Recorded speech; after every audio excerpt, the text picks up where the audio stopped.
Last time मी मिश्र डाळीचे वाळवणाचे सांडगे बनवले होते. त्याची आपण भाजी आमटी करू शकतो असं तुम्हाला सांगितलं होतं. खूप छान बनते भाजी आणि आमटी पण. चला सांगते तुम्हाला कसं बनवायचं.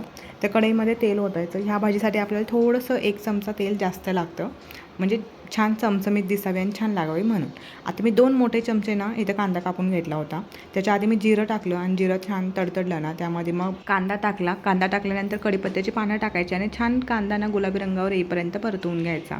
कांदा छान मऊ पडला ना त्यामध्ये मी टोमॅटो बारीक चिरलेला टाकला. टोमॅटो पण मी मिडियम साईजचे होते त्यामुळे 2 टोमॅटो काप करून घेतले.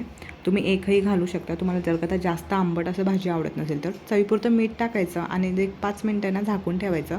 म्हणजे कांदा आणि टोमॅटो ना छान तेलात विरघळतो म्हणजे एक ग्रेव्ही बनते.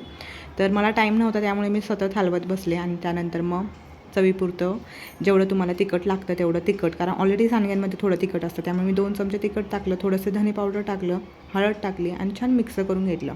सगळे मसाले तेलात छान मिक्स झाले ना तर वरतून हे सांडगे टाकले. सांडगे मी धुवून घेतले होते आधीच. तर धुवून घालायचं कारण आपण वाळवणामध्ये घालतो ना तर धूळ वगैरे बसलेली असते त्यामुळे शक्यतो धुवून घालायचं. वरतून पाणी टाकायचं आणि पाणी जरा जास्तच टाकायचं बरं का, कारण हे सांडगे शिजायला थोडा जास्त वेळ लागतो त्यामुळे. आता इथं सांडग्याची भाजी तयार होते तोपर्यंत म्हटलं चपाती करून घेऊया. आणि तुम्हाला अजून एक सांगायचं म्हणजे ना हे जे सिलिकॉनचं मॅट आहे ना हे मी घेतलं होतं मिशोवरून. हे मला पडलं होतं काहीतरी 120ला, पण ह्याचा फायदा मला खरंच खूप जास्त होतो. लाटणं साईडला ठेवण्यापेक्षा ना आपण पोळी पण चपाती पण त्याचवरच लाटू शकतो आणि लाटणं पण तिथंच शेजारी ठेवू शकतो. आता चपात्या झाल्या होत्या आणि चपात्या होईपर्यंत माझी भाजी पण शिजली होती. बघू शकता तुम्ही काय सुंदर कलर आला आहे आणि चवीला म्हणाल ना तुम्ही एकदा नक्की ट्राय करा म्हणजे तुम्हाला समजेल की आम्हाला सांडग्याची भाजी का आवडते. आणि आम्ही आमटी पण करतो बरं का. आमटीचा व्हिडिओ पण मी तुम्हाला नक्की एकदा शेअर करेन. बाकी भाजी तुम्हाला कशी वाटली किंवा तुमच्याकडे कोणती पद्धत आहे हे मला कमेंट करून नक्की सांगा. बाय.